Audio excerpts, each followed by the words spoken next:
이번 주는 예수 그리스도의 순환을 기억하는 고난 주간입니다. 잠시 고난 주간에 일어난 그 일들을 순서대로 좀 떠올려 보면은 일반적으로는 지난 주일에 해당되는 종려 주일에 예수님께서 나귀를 타고 예루살렘에 이제 입성하셨다고 이제 알려져 있는데 실제로는 월요일에 입성하셨을 것이라고 추정하는 그런 성경학자들도 있습니다. 어쨌든 예수님께서 예루살렘에 입성하신 후에 월요일에 이제 열매 맺지 못한 무화과 나무를 저주하시고 그리고 성전에서 장사하는 상인들을 내쫓으심으로써 성전을 정결케 하셨습니다. 그리고 또 화요일에는 유대 종교 지도자들과 각종 논쟁을 하셨고 그리고 또 이제 감람산 강화 내지는 감람산 설교라고 불리는 그런 메시지도 사람들에게 전하셨습니다. 그 다음에 이제 수요일에는 이제 가룟 유다가 예수님을 배반하여 은 30에 유대 지도자들에게 팔아넘기기로 이제 합의를 한 것으로 추정되고, 그다음에 목요일에는 예수님께서 제자들과 유월절을 기념함으로써 이제 최후의 만찬을 드시고, 그다음에 제자들에게 다락방에서 고별 설교를 하신 후에 이제 겟세마네에 올라가서 기도를 하셨죠. 그리고 이제 목요일 자정을 넘긴 금요일에 밤중 새벽이겠죠. 예수님께서 배신을 당하고 이제 붙잡혀서 유대 지도자들에게 재판도 받으시고 그 다음에 또 빌라도에게 넘겨져서 또다시 재판을 받은 후에 십자가형 선고를 받아서 오전 9시에 십자가에 못 박히셨습니다. 이게 대략적인 고난주간에 있었던 굵직굵직한 그런 에피소드들입니다. 자, 오늘은 수요일이기 때문에 고난주간의 순서상 사실은 이제 가룟 유다가 예수님을 배신하기로 계획한 그 시기이긴 하지만 그것보다는 오늘은 구속사의 절정이라고 볼 수 있는 금요일의 그 십자가 형벌을 미리 한번 살펴보고자 합니다. 오늘 살펴볼 본문은 요한복음 19장 28절부터 30절인데 고난주간인 만큼 예수님의 십자가형의 전체적인 그 흐름을 상기시키는 차원에서 19장 1절부터 30절까지 제가 봉독하도록 하겠습니다. 익숙한 본문이겠지만 묵상하는 마음으로 함께 마음속으로 읽으시면서 따라왔으면 좋겠습니다. 이에 빌라도가 예수를 데려다가 채찍질하더라. 군인들이 가시나무로 관을 엮어 그의 머리에 씌우고 자색옷을 입히고 앞에 가서 이르되 유대인의 왕이여 평안할지어다 하며 손으로 때리더라. 빌라도가 다시 밖에 나가 말하되 보라 이 사람을 데리고 너희에게 나오나니 이는 내가 그에게서 아무 죄도 찾지 못한 것을 너희로 알게 하려 함이로라 하더라. 이에 예수께서 가시관을 쓰고 자색옷을 입고 나오시니 빌라도가 그들에게 말하되 보라 이 사람이로다 하매 대제사장들과 아랫사람들이 예수를 보고 소리질러 이르되 십자가에 못 박으소서 십자가에 못 박으소서 하는지라. 빌라도가 이르되 너희가 친히 데려다가 십자가에 못 박으라. 나는 그에게서 죄를 찾지 못하였노라. 유대인들이 대답하되 우리에게 법이 있으니 그 법대로 하면 그가 당연히 죽을 것은 그가 자기를 하나님의 아들이라 함이니이다. 빌라도가 이 말을 듣고 더욱 두려워하여 다시 관정에 들어가서 예수께 말하되 너는 어디로부터냐 하되 예수께서 대답하여 주지 아니하시는지라. 빌라도가 이르되 내게 말하지 아니하느냐? 내가 너를 놓을 권한도 있고 십자가에 못 박을 권한도 있는 줄 알지 못하느냐? 예수께서 대답하시되 위에서 주지 아니하셨더라면 나를 해할 권한이 없었으리니 그러므로 나를 네게 넘겨준 자의 죄는 더 크다 하시니라. 이러함으로 빌라도가 예수를 놓으려고 힘썼으나 유대인들이 소리질러 이르되 이 사람을 놓으면 가이사의 충신이 아니니이다. 무릇 자기를 왕이라 하는 자는 가이사를 반역하는 것이니이다. 빌라도가 이 말을 듣고 예수를 끌고 나가서 돌을 깐 뜰 히브리 말로 가바다에 있는 재판석에 앉아 있더라. 이날은 6월절의 준비일이요 때는 제6시라. 빌라도가 유대인들에게 이르되 보라 너희 왕이로다. 그들이 소리 지르되 없이 하소서 없이 하소서 그를 십자가에 못 박게 하소서. 빌라도가 이르되 내가 너희 왕을 십자가에 못 박으랴? 대제사장들이 대답하되 가이사 외에는 우리에게 왕이 없나이다 하니 이에 예수를 십자가에 못 받도록 그들에게 넘겨주니라. 그들이 예수를 맡음에 예수께서 자기의 십자가를 지시고 해골, 히브리 말로 골고다이라 하는 곳에 나가시니 그들이 거기서 예수를 십자가에 못 박을새 다른 두 사람도 그와 함께 좌우편에 못 박으니 예수는 가운데 있더라. 빌라도가 패를 써서 십자가 위에 붙이니 나사렛 예수 유대인의 왕이라 기록되었더라. 예수께서 못 박히신 곳이 성에 가까운 고로 많은 유대인이 그 패를 읽는데 히브리와 로마와 헬라 말로 기록되었더라. 유대인의 대제사장들이 빌라도에게 이르되 유대인의 왕이라 쓰지 말고 자칭 유대인의 왕이라 쓰라 하니 빌라도가 대답하되 내가 쓸 것을 썼다 하니라. 군인들이 예수를 십자가에 못 박고 그의 옷을 취하여 네 깃에 나눠 각각 한 깃씩 얻고 속옷도 취하니 이 속옷은 호지 아니하고 위에서부터 통으로 짠 것이라. 군인들이 서로 말하되 이것을 찢지 말고 누가 얻나 제비 뽑자 하니 이는 성경에 그들이 내 옷을 나누고 내 옷을 제비 뽑나이다 한 것을 응하게 하려 함이라. 군인들은 이런 일을 하고 예수의 십자가 곁에는 그 어머니와 이모 글로바의 아내 마리아와 막달라 마리아가 섰는지라. 예수께서 자기의 어머니와 사랑하시는 제자 곁에 서 있는 것을 보시고 자기 어머니에게 말씀하시되 여자여 보소서 아들이니이다 하시고 또 그 제자에게 이르시되 보라 내 어머니라 하신대 그때부터 그 제자가 자기 집에 모시니라. 그 후에 예수께서 모든 일이 이미 이루어진 줄 아시고 성경을 응하게 하려 하사 이르시되 내가 목마르다 하시니 거기 신포도주가 가득히 담긴 그릇이 있는지라. 사람들이 신포도주를 적신 해면을 우슬초에 메어 예수의 입에 대니 예수께서 신포도주를 받으신 후에 이르시되 다 이루었다 하시고 머리를 숙이니 영원히 떠나가시니라. 제가 보통은 설교 본문의 전후 맥락을 토대로 좀 배경을 좀 설명하는데 방금 읽은 본문 자체가 오늘 본문으로 이어지는 흐름이자 배경이기 때문에 따로 배경에 대한 추가적인 설명을 하지 않아도 될 것 같습니다. 자, 오늘 본문 짧은 본문이지만 크게 이제 네 가지 부분으로 좀 나눠서 살펴보면 편리할 것 같은데 예수님의 전지한 지식이 나오고 그 다음에 예수님의 괴로운 갈증이 나오고 또 그분의 성취의 선포가 나오고 마지막으로 자발적인 죽음이 언급됩니다. 하나씩 살펴볼 건데 28절부터 보도록 하겠습니다.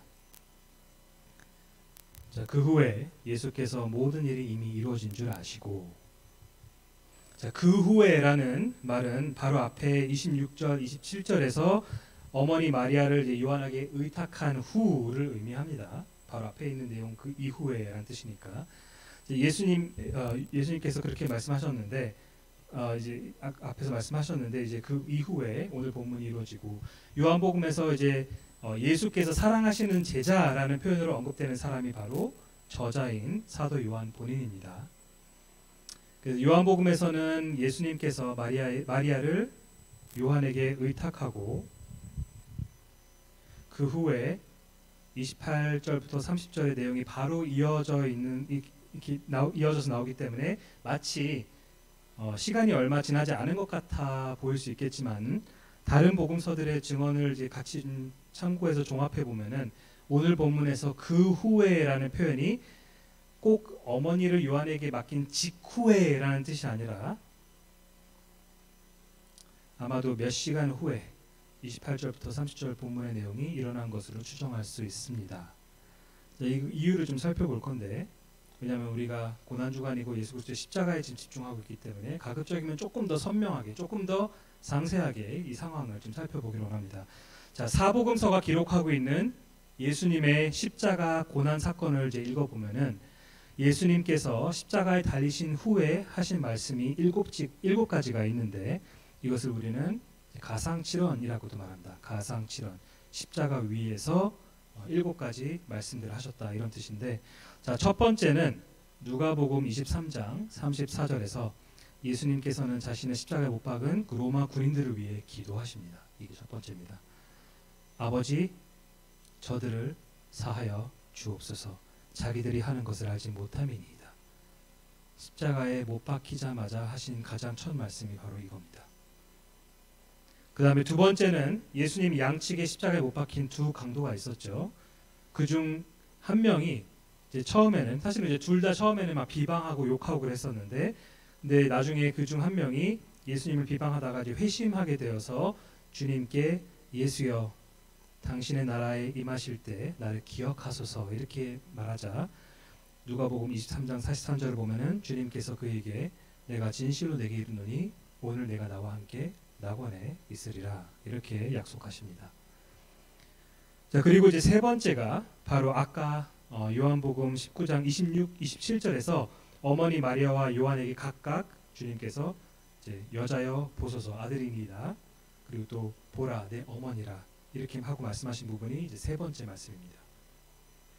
자, 이쯤에서 우리가 기억해야 할 것은 예수님께서 십자가에 못 박힌 시간이 마가복음 15장 25절에 의하면은 유대인들의 시간 계산법으로 제3시, 즉 우리 기준으로는 오전 9시입니다. 아까 밤에, 그러니까 새벽에 체포돼가지고 재판을 굉장히 빠른 시간 안에 그걸 처리해가지고 그래서 아침에 제3시 오전 9시에 이제 십자가에 못 박혔다고 그렇게 마가복음이 증언하고 있습니다. 그리고 이제 마태, 마가, 누가 모두가 약 3시간이 지난 제6시, 그러니까 우리 기준으로는 정오죠, 정오. 제3시가 오전 9시니까 제6시는 정오입니다. 12시. 그때 온 땅에 어둠이 임하여 제9시, 그러니까 오후 3시까지 지속되었다고 증언합니다. 정오부터 오후 3시까지는 어둠이 그 땅을 덮습니다. 자, 참고로 대낮에 임한 이 어둠은 하나님의 심판이 임했음을 상징하는 초자연적인 현상입니다. 성경 곳곳에 빛은 하나님의 임재와 그리고 축복을 상징하는 반면에 어둠은 하나님께 버림받았거나 심판을 받는 그런 상황을 상징합니다. 따라서 2000년 전 예루살렘에서 실제로 정오부터 오후 3시까지 3시간 동안 어둠이 온 땅을 덮었던 그런 상황이 있었는데, 이 기이한 현상은 어린 양 예수 그리스도께서 창세 전부터 구원받기로 예정된 죄인들의 모든 죄를 짊어지고 십자가 위에 대속제물로 못 박히셨을 때 하나님 아버지께서 예수 그리스도께 유죄 선고를 내리시고 그분을 향해 우리가 결코 감당할 수 없는 거룩한 진노, 죄에 대한 하나님의 합당한 그 진노를 예수 그리스도께 쏟아부으셨다는 것을 이 어둠을 통해서 상징적으로 보여주는 겁니다. 왜냐하면 심판이 진행되고 있다는 뜻입니다. 그래서 주석가 윌리엄 핸드릭스는 이것에 대해서 이렇게 설명합니다.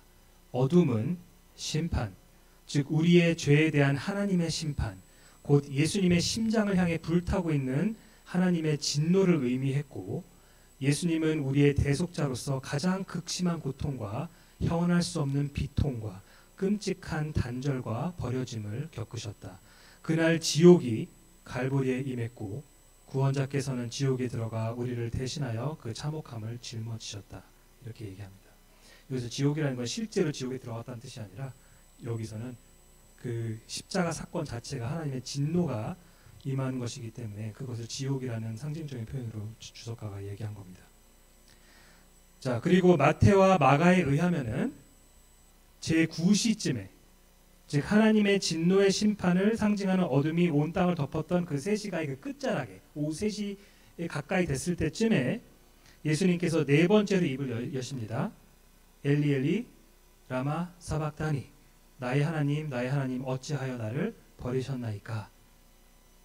자, 그런 다음에 오늘 본문 28절 후반부에 다섯 번째로 내가 목마르다 이렇게 말씀하시기 때문에 26절, 27절에서 십자가에 사신 그 세 번째 말씀이 언급되고 나서 28절에서 그 후에라고 하고 그 다섯 번째 말씀이 이제 나오는데, 오늘 본문에서 이런 상황들을 이제 우리가 한번 생각해 봤을 때 그 후에라고 28절에 말할 때 이거는 최소 3시간 이상은 침묵하신 뒤에 27절 이후에 이미 어두워지고 나서 어둠이 임하고 나서 이제 그때 하신 말씀이라고 우리가 생각할 수 있습니다.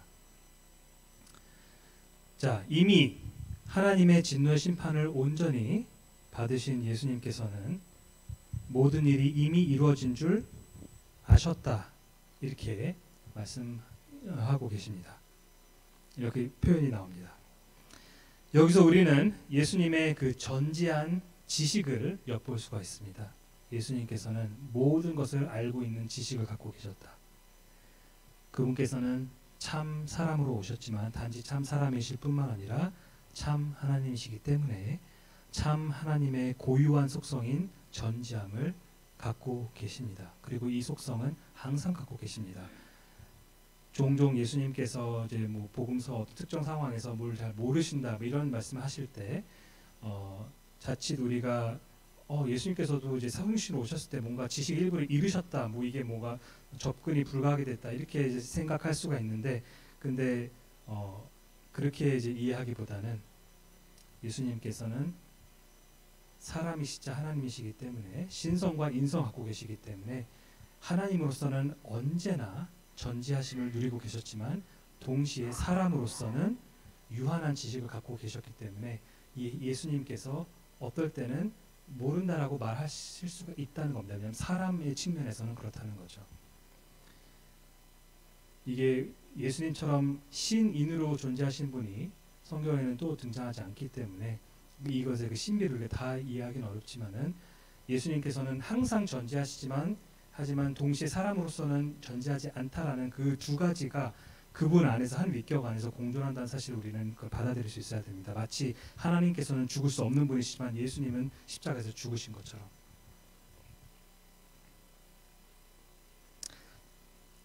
그분께서는 전지하시기 때문에 자신이 왜 이 세상에 육신으로 오셨는지 잘 알고 계셨고, 아직 호흡이 붙어 있긴 하지만 아직 죽지는 않으셨지만 사실상 본인이 이루어야 하는 것을 이미 이루었음을 알고 계셨습니다. 이미 더 이상 이제는 어떻게 뭐 십자가를 물릴 수 있는 것도 아니고 지금 이미 올 때까지 다 온 겁니다. 그리고 그분께서 이루고자 했던 것은 바로 하나님 아버지의 뜻입니다. 하나님 아버지의 뜻. 요한복음 5장 36절, 아버지께서 내게 주사 이루게 하시는 역사, 곧 내가 하는 그 역사가 아버지께서 나를 보내신 것을 나를 위하여 증언하는 것이요. 17장 4절, 아버지께서 내게 하라고 주신 일을 내가 이루어 아버지를 이 세상에서 영화롭게 하였사오니, 아들이 이 땅에 성육신으로 오신 이유는 아버지의 뜻을 이루고자 한다고 요한이 이미 복음서 앞에서 계속해서 이야기를 했습니다. 진술을 했습니다. 그리고 아버지의 뜻, 곧 아들을 이 세상에 보내심으로써 아버지께서 이루고자 하셨던 그 사역의 핵심은 바로 십자가를 통한 구속 사역입니다. 십자가를 향한 구속 사역. 구속이라는 것은 구원이랑 비슷한 개념이라고 생각하면 됩니다. 값을 주고 사서 구원한다는 뜻입니다. 이 부분은 좀 뒤에 가서 다시 추가로 설명하도록 하겠습니다. 자, 이어서 28절 후반부를 보면은 예수님의 괴로운 갈증이 기록되어 있습니다.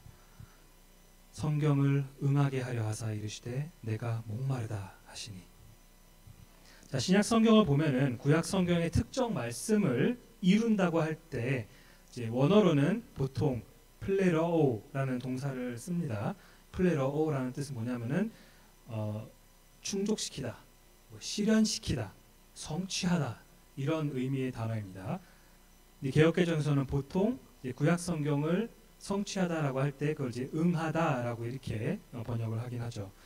자, 그런데 지금 보고 있는 28절을 보면은 응하다라고 나오는데 원어로는 플레러오가 아닙니다. 보통 응하다라고 번역하는 그 동사가 아닙니다. 그게 아니라 다른 동사인데 텔레이어오라는 다른 동사인데 바로 앞에서 나왔던 같은 구절 바로 앞부분에서 나왔던 이루어졌다와 거의 동일한, 거의 약간 형제 자매 같은 그런 같은 가족군에 있는 동사입니다.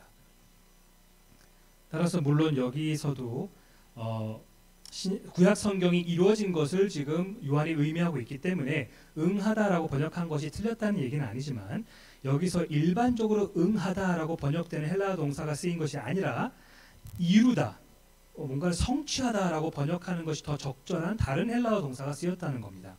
자, 이 얘기를 왜 굳이 하느냐? 이걸 알아서 뭐 하냐? 왜냐하면 여기서 저자인 요한이 의도적으로 응하다에 해당되는 그 원어를 쓰지 않고 이루다에 더 가까운 동사를 선택함으로써 오늘 본문 28절부터 30절에서 이루다라는 표현이 3번 연달아 나오는 것이기 때문에 그렇습니다. 실질적으로는, 원어상으로는 28절 전반부에서는 모든 일이 이미 이루어졌다라고 이렇게 쓰여져 있고 지금 보고 있는 28절 후반부에는 성경을 이루게 하려 하신 것이다 라고 이렇게 나와 있고 뒤에 마지막에 30절에서는 다 이루었다 이렇게 말씀하시는 겁니다. 즉 예수 그리스도의 십자가 죽음이 지금 굉장히 가깝게 임박한 이 시점에 사도 요한은 독자들에게 예수 그리스도께서는 하나님 아버지께서 그를 이 땅에 보내신 임무도 다 이루셨고 또 메시아의 초림 때 이루어져야 할 모든 구약 성경의 그 예언들까지도 다 이루셨다는 사실을 지금 강조하고 있는 겁니다. 응하다라는 지금 이 단어, 이 구절에 나온 이 단어 지금 24절을 보시면 거기도 응하다라고 번역되어 있는 단어인데 거기는 플레로어가 맞습니다. 근데 굳이 이 본문에 와서는 28절에 와서는 다른 단어를 써서 이루다라는 걸 더 강조를 하고 있습니다. 요한은 지금 예수님께서 모든 것을 다 이루고 계신다는 사실을 무엇보다 더 강조하고 싶은 겁니다. 자, 그런데 여기서 요한은 예수님께서 성경을 이루기 위해 내가 목마르다라고 말씀하셨다고 기록하고 있죠. 이것이 바로 아까 말씀드렸던 예수님의 가상실현 중 5번째입니다. 내가 목마르다. 예수님께서는 실제로 엄청 갈증을 느끼며 고통스러워 하셨을 겁니다. 지금은 이제 어둠으로 잠시 덮여져 있어서 뭐 이제 햇볕도 이렇게 막 세지는 않기는 했겠지만 그럼에도 불구하고 지금 중동 팔레스타인 땅에서 빌라도의 명령으로 이미 채찍질을 많이 당했고 피투성이가 된 상태에서 무거운 십자가를 골고다까지 옮기다가 체력이 고갈돼가지고 쓰러져서 구레네 사람 시몬의 도움으로 가까스로 사형 현장에 도착했습니다. 그리고 오전 9시에 십자가에 못 박혀서 거의 지금 6시간째 손과 발에 박힌 못과 머리에 씌워진 머리에 씌워진 가시관 때문에 이제 출혈이 지금 계속 지속되고 있는 상황이죠. 조금씩 십자가형이라는 게 그런 겁니다. 치명상을 바로 주진 않습니다. 손, 발에 대못이 들어가도 엄청 아프지만 근데 죽지는 않습니다. 하지만 계속 그게 누적되면은 출혈이 계속 이어지고 그렇게 되면은 당연히 심한 탈수가 생기겠죠. 그리고 탈수가 생기면은 목이 점점 타들어가는 그런 갈증을 느끼게 됩니다. 따라서 예수님께서 목마르다 라고 말씀하신 것은 생리학적으로는 지극히 당연한 현상입니다. 자, 그런데 여기서 우리가 한 걸음 더 나아가 이해해야 할 것은 이것조차 단지 예수님의 육체적 고통으로 인한 호소가 아니라 단지 예수님께서 내가 너무 목마르니까가 아니라 그것도 맞지만 실제로 목마르셨지만 그것뿐만 아니라 지금 예수님께서는 육체적인 고통으로 인한 호소를 하신 것만이 아니라 성경을 이루게 하려 하사 이 말씀을 하셨다는 겁니다. 요한이 말하고자 하는 것은 이겁니다. 예수님께서 내가 목마르다라고 말씀하실 때 이것조차도 성경을 이루게 하려 하기 위한 것입니다. 여기서 예수님께서 성취하신 구약 성경 말씀으로 성경학자들은 이제 보통 두 가지 구절을 언급하는데 첫 번째는 시편 22편 15절입니다. 내가 힘이 말라 질그릇 조각 같고 내 혀가 입천장에 붙었나이다. 주께서 또 나를 죽음의 진토 속에 두셨나이다. 자, 시편 22편은 다윗의 시입니다. 근데 다윗은 누구죠? 다윗의 언약을 약속받은, 그리고 다윗의 언약은 단지 다윗 한 개인에게만 적용되는 약속이 아니라 다윗의 후손, 그 계보, 그 왕조, 그 혈통에 적용되는 그런 언약입니다. 그리고 그 다윗의 후손의 그 정점에는 그 궁극적인 그 후손이 바로 예수 그리스도죠. 자, 시편 22편 다윗의 시인데 특히 이제 메시아에 대한 예언이 여러 내포되고 있는 그런 시입니다. 아까 가상칠언 중 네 번째로 나의 하나님 어찌하여 나를 버리셨나이까? 라고 절규하신 것도 예수님께서 시편 22편 1절을 인용하신 겁니다. 마찬가지로 시편 22편 15절에 내 혀가 입천장에 붙었나이다 라는 표현도 다윗이 훗날 메시아께서 순환 중에 겪을 갈증을 생생하게 예언적으로 묘사한 것으로 볼 수 있습니다. 자, 근데 이 구절뿐만 아니라 두 번째로 또 연결고리가 있는 구절은 시편 69편 21절입니다. 시편 69편 21절 그들이 쓸개를 나의 음식물로 주며 목마를 때에는 초를 마시게 하였사오니 그들이 쓸개를 나의 음식물로 주며 목마를 때에는 초를 마시게 하였사오니 이미 사도 요한은 이 복음서에서 요한복음에서 시편 69편을 앞서 두 차례 인용한 바가 있습니다. 그렇기 때문에 여기서도 시편 69편을 염두에 두고 예수님의 그 목마르다라는 말씀이 이 시편의 그 21절 부분을 성취하고 있음을 간접적으로 전달하고 있다고 볼 수 있습니다. 단지 그냥 목마르다라는 개념이 나와서 뿐만 아니라 바로 다음에 나오는 19장 29절을 보면은 더더욱 시편 69편과의 연관성을 우리가 확인할 수 있는데 29절을 보면 이렇게 나옵니다. 오늘 본문에서 거기 신포도주가 가득히 담긴 그릇이 있는지라 사람들이 신포도주를 적신 해면을 우슬초에 메어 예수의 입에 대니 여기에 나오는 신포도주는 마태복음 27장 34절에 나오는 그 쓸개탄 포도주 아시죠? 쓸개탄 포도주와 마가복음 15장 23절에 나오는 그 모략을 탄 포도주와는 전혀 다른 겁니다. 포도주라는 단어가 나왔다고 해서 같은 포도주가 아닙니다. 쓸개 또는 모략을 탄 포도주는 십자가에 못 박히기 직전에 로마 군인들이 예수님께 마시라고 줬던 건데 이 포도주는 이 쓸개 탄 포도주는 일종의 진정제 같은 음료였습니다. 진정제. 왜 진정제를 주는가? 지금 이제 고통스럽게 죽어야 할 사형수에게 아마도 사형수를 십자가에 못 박을 때 그가 몸부림을 엄청 칠 수 있겠죠. 그러면은 못 박는 과정이 굉장히 지체될 수가 있습니다. 그래서 그가 몸부림치지 않도록 잠시 통증을 줄이게 해주는 그런 용도로서 이제 못 박기 직전에 쓸개탄 포도주를 먹이곤 했다고 합니다. 예수님께서는 그 포도주가 제일 처음에 주니까 맛 봤다가 뭔지를 딱 맛을 확인하고 나서는 더 이상 마시지 않으셨습니다. 쓸개탄 포도주인 것을 알았기 때문에 이게 무슨 용도인지를 알았기 때문에 왜냐하면 그분의 목적은 고통을 줄이는 것이 아니라 죄인들의 죄를 대속하기 위해 하나님의 형벌을 온전히 받는 것이기 때문에 그렇습니다. 근데 쓸개탄 포도주를 마시면은 그 고통이 경감되겠죠. 근데 그것은 예수님께서 이루고자 하시는 방향과는 반대 방향입니다. 예수님께서는 겟세마네에서의 기도 중에 언급하신 하나님의 진노의 잔을 온전히 들이키기 위해 하나님께서 내리시는 고통을 조금이라도 줄일 수 있는 이 쓸개탄 포도주를 거부하셨던 겁니다. 하지만 지금 오늘 본문에서 보고 있는 요한복음 19장 29절에 나오는 신포도주는 다른 겁니다. 이건 뭐냐면은 포도 식초를 희석시킨 저렴한 음료였습니다. 포도 식초를 희석시킨 저렴한 음료인데 또 식초니까 또 이제 신맛도 좀 나고 할 수 있겠죠. 근데 이거는 주로 로마 군인들이 저렴하게 마시던 음료라고 합니다.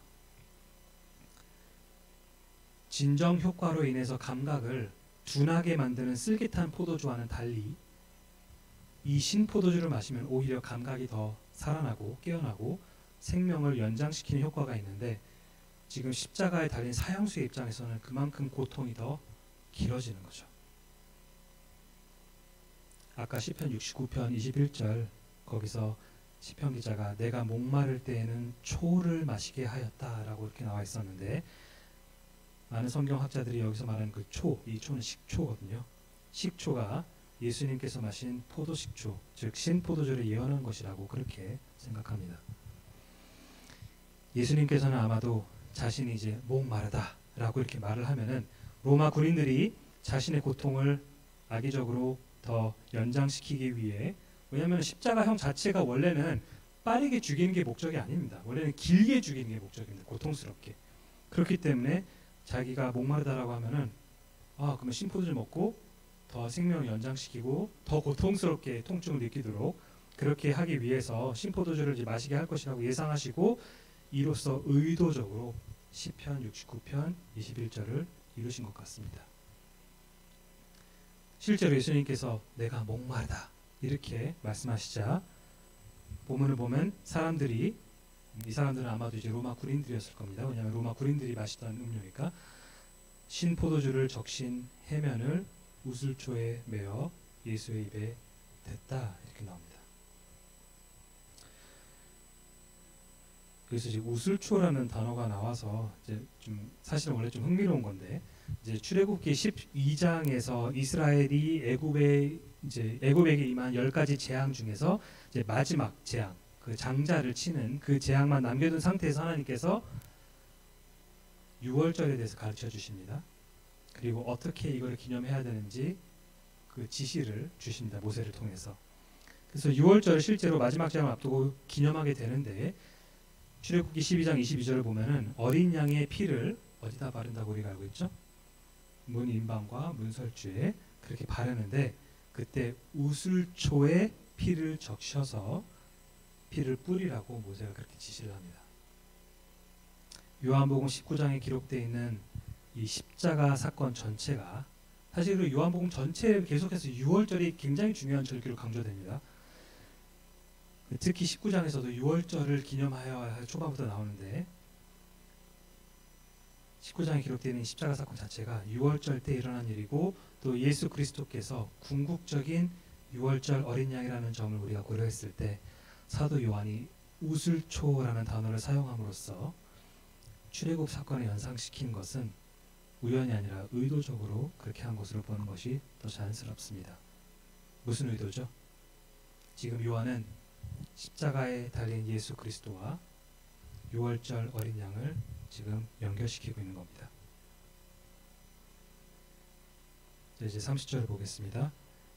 예수께서 신포도주를 받으신 후에 이르시되 다 이루었다 하시고 예수님께서는 신포도주를 받으셨습니다. 그리고 마셨습니다. 아까 말씀드렸던 것처럼 이 포도주는 못 박히기 전에 맛봤던 그 쓰게탄 포도주와는 달리 주님께서 이 세상에 와서 이루고자 하셨던 그 목적과 충돌되는 그런 것이 아니었기 때문에 마실 수 있었던 거고 오히려 그리고 이 신포도주를 마시는 것이 그 목적을 달성하기 위해 더 유익했던 거죠. 왜냐하면 첫째로는 감각이 더 깨어나게 됨으로써 명료한 그런 정신으로 아버지께 주신 임무를 마지막까지 잘 완수할 수 있게 되는 것이고 그리고 둘째로는 아마도 가상 7원 중 6번째 말씀 이제 방금 읽었었는데 이 6번째 말씀을 큰 목소리로 외치려고 하셨기 때문에 그 전에 지금 완전히 탈수 때문에 목이 건조해가지고 막 아마도 목이 마르다 이렇게 말씀하셨을 텐데 그런 상태에서 그 마지막으로 선언을 하기 위해서 목을 좀 적시셨던 것 같습니다. 그리고 예수님께서는 다 이루었다 선포하십니다. 다 이루었다. 헬라어로는 사실 한 단어입니다. 테텔레스타이. 테텔레스타이. 한 단어로 내뱉으신 건데 이 동사는 헬라어로 완료 시제에 해당되는 동사입니다. 완료 시제. 완료 시제가 뭐냐면은 단순히 과거형이 아니라 과거에 일어났던 행위가 과거에만 머물러 있는 것이 아니라 그 행위를 토대로 지속적으로 효과가 파장을 현재까지 일으킨다는 겁니다. 과거에 일어난 행위가 지속적으로 효력을 현재까지 지닌다는 점을 표현할 때 사용하는 시제가 완료 시제입니다. 그 똑같은 동사를 계속한다는 뜻이 아니라 그 동사는 과거에 한 번 일어났는데 그것의 그 영향력이라는 것이 파급력이라는 것이 있다는 뜻이죠. 테텔레스타이. 다 이루었는데 그게 십자가 위에서 다 이룬 것 그 사건으로 과거에만 끝나는 것이 아니라 그 이후에도 지속적인 영향을 미치는 그런 행위였다는 뜻입니다. 그리스도께서는 십자가 위에서 구속 사역을 성취하심으로써 아버지께서 주신 임무를 완수하셨습니다.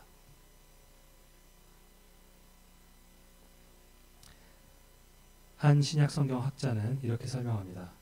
이 한 단어가 테텔레스타이, 이 한 단어가 복음의 기쁜 소식을 요약하고 있으며 기독교 신앙의 지속적인 그 근간을 보여주고 있다, 나타내고 있다.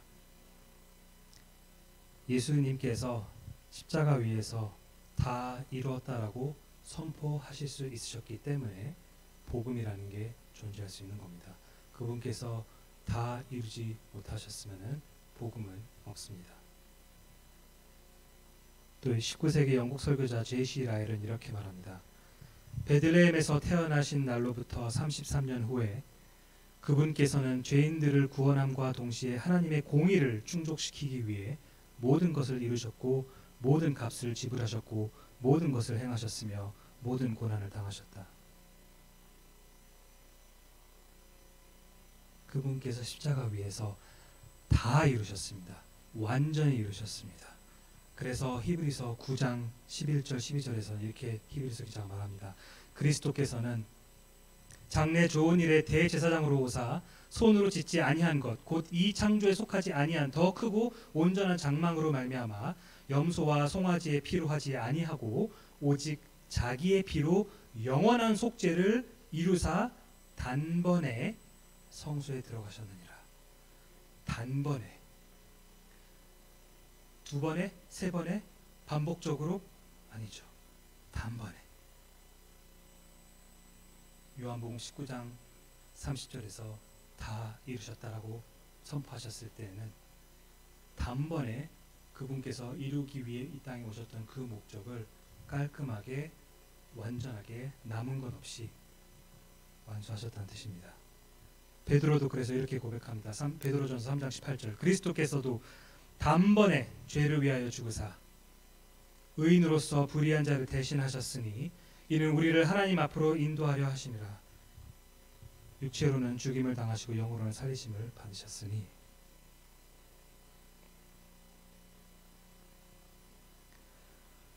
너무나도 중요한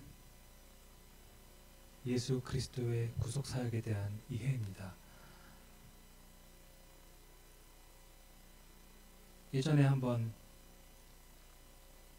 지인 결혼식에 이제 참여를 하는 일이 있었는데, 근데 이제 천주교 신자여가지고 성당에서 하더라고요. 그래서 가가지고 갔더니 예식이었는데, 근데 거기서 이제 성체를 나눠주답니다.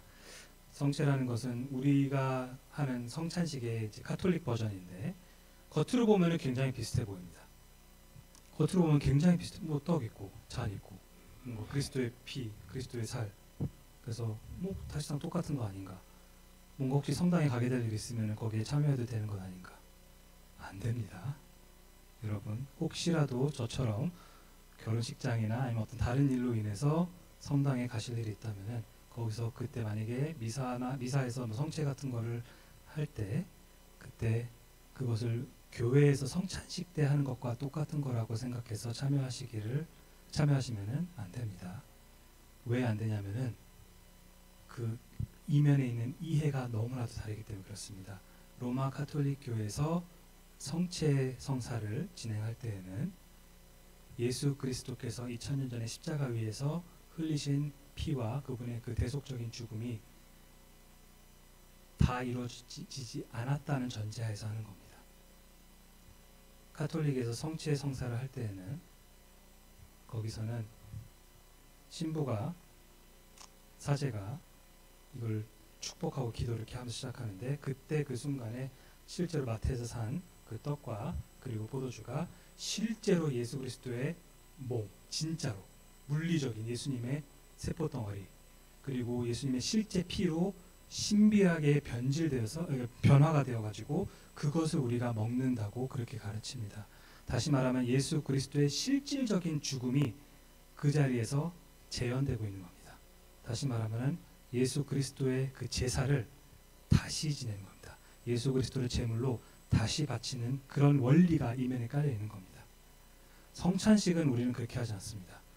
우리는 예수님께서 테텔레스타이, 다 이루었다라는 이 진리를 믿고 고수합니다. 우리는 예수님을 다시 십자가에 못 박는 게 아닙니다. 우리는 이미 2000년 전에 충분히 그분께서 이루시고 성취하신 그 구속 사역을 기념하는 겁니다. 예수님께서 그때 다 이루셨지. 그리고 그분께서 다시 오실 그날을 우리가 고대하면서 우리가 참여하는 것이지, 이것은 먹을 때 정말로 내가 예수 그리스도의 죽음을 재현한다고 생각하지는 않습니다. 그렇기 때문에 부디 그런 상황에서 참여하는 그런 실수를 범하지 않으시길 바랍니다. 존 메가더는 또 이 부분에 대해서 이렇게 말합니다. 아버지께서 그분께, 그리스도께 임무로 맡기신 구속사역이 성취되었다. 죄를 속죄하셨고 사탄은 패배하고 무력화되었다. 하나님의 의로운 율법의 모든 요구사항이 충족되었고 죄를 향한 하나님의 거룩한 진노가 누그러졌으며 모든 예언이 성취되었다. 그리스도께서 구속사역을 성취하셨다는 것은 거기에 무엇인가를 더할 필요도 없고 더할 수도 없다는 뜻이다. 구원은 하나님과 사람의 협력 사역으로 이루어지는 것이 아니라 전적으로 하나님의 은혜의 사역이며 오직 믿음으로 이루어지는 것이다. 여기서 오직 믿음으로라는 건 내가 믿는 거니까 그러면 이게 내가 협력하는 거 아닌가? 아닙니다. 믿음이라는 것은 하나님께서 은혜로 우리에게 주신 선물이기 때문에 제가 실질적으로 기여한 게 아닙니다. 제가 공로를 자부할 수 있는 게 아니라는 겁니다. 감사히 받을 뿐이죠. 우리가 예수님의, 아까는 이제 잠시 그 천주교의 그 성사에 대해서 이야기를 했지만은, 그걸 생각하지 않더라도 우리가 우리 자신의 구원에 대해서 생각할 때 예수 그리스도의 십자가 구속 사역을 거기에 우리가 전적으로 의지하지 않고, 만약에 뭔가 내가 조금이라도 기여하면은 내가 구원받을 확률이 올라가지 않을까. 내가 지금은 내가 살고 있는 모습을 돌아봤을 때 조금 찜찜한데, 내가 좀 죄도 좀 많이 짓고 떨치지 못한 그런 어떤 악한 모습들이 많이 남아 있어서 천국에 갈 수 있을지 확신이 없는데, 근데 내가 좀 뭔가 이런 걸 좀 더 잘하면은 그러면 천국에 들어갈 확률이 높아지지 않을까. 이렇게 생각하는 것이 사실상 그 성체 성사와 근본적으로 다를 바가 없는 겁니다. 왜냐하면은 그렇게 생각하는 순간 제가 뭐라고 이야기를 하는 거냐면은, 예수님의 십자가 사역으로는 불충분하기 때문에 내가 뭔가 거기에 조금이라도 이바지하고 보태고 싶은데 그게 뭘까라고 이야기를 하는 것이나 마찬가지이기 때문에, 우리 안에 남아있는 죄가 있어서 혹시라도 구원의 확신이 흔들리거든 더더욱 그분의 십자가를 붙잡아야 하는 것이지, 십자가 외에 다른 데에 눈을 돌려서는 안 된다는 겁니다.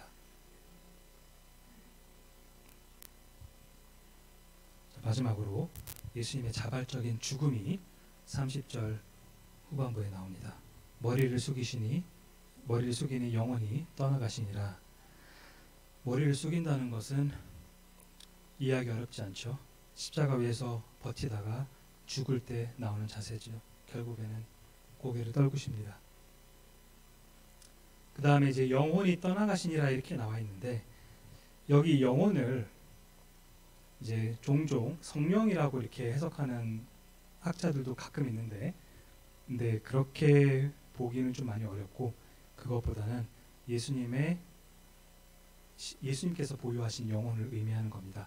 사람은 물질적인 육체랑 그리고 비물질적인 영혼으로 이렇게 구분되어 있는데, 근데 여기서 그 후자, 비물질적인 그 영혼이 지금 떠나갔다는 건데, 개역개정은 예수님의 주어라고 쳤을 때 수동형으로 뭔가 영혼이 떠나갔다, 예수님을 떠나갔다 이런 식으로 이렇게 번역을 했는데, 사실 원래는 그렇게 번역하는 것이 아니라 더 정확한 번역은 그가 영혼을 내어줬다입니다.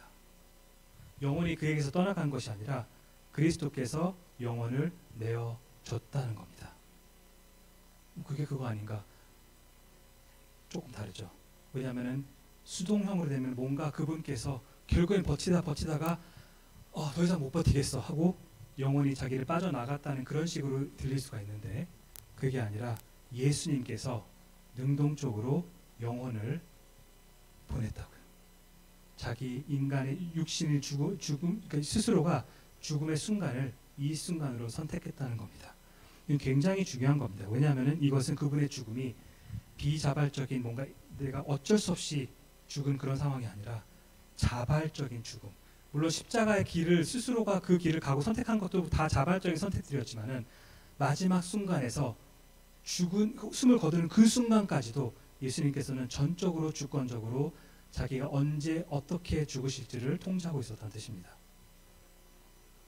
앞서 요한복음 10장 18절에서 주님께서는 이렇게 말씀하신 적이 있습니다. 이를 내게서 빼앗는 자가 있는 것이 아니라 내가 스스로 버리니라. 자기 생명에 대해서 이야기하는 겁니다. 내가 스스로 버리노라.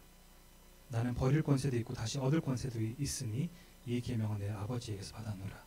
예수님께서 이 말씀하실 때 이거는 그냥 과시적인 어떤 내가 뭔가 과장법을 사용해서 말씀하시는 것이 아니라 그분께서 정말로 십자가 위에서도 그분께서 만약에 정말 원하셨다면 몇 시간이고 더 버티실 수 있었습니다.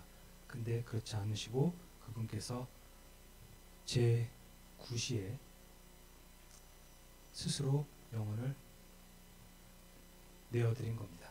왜냐하면 다 이루었기 때문에, 더 이상 더 성취할 것이 남아있지 않았기 때문에.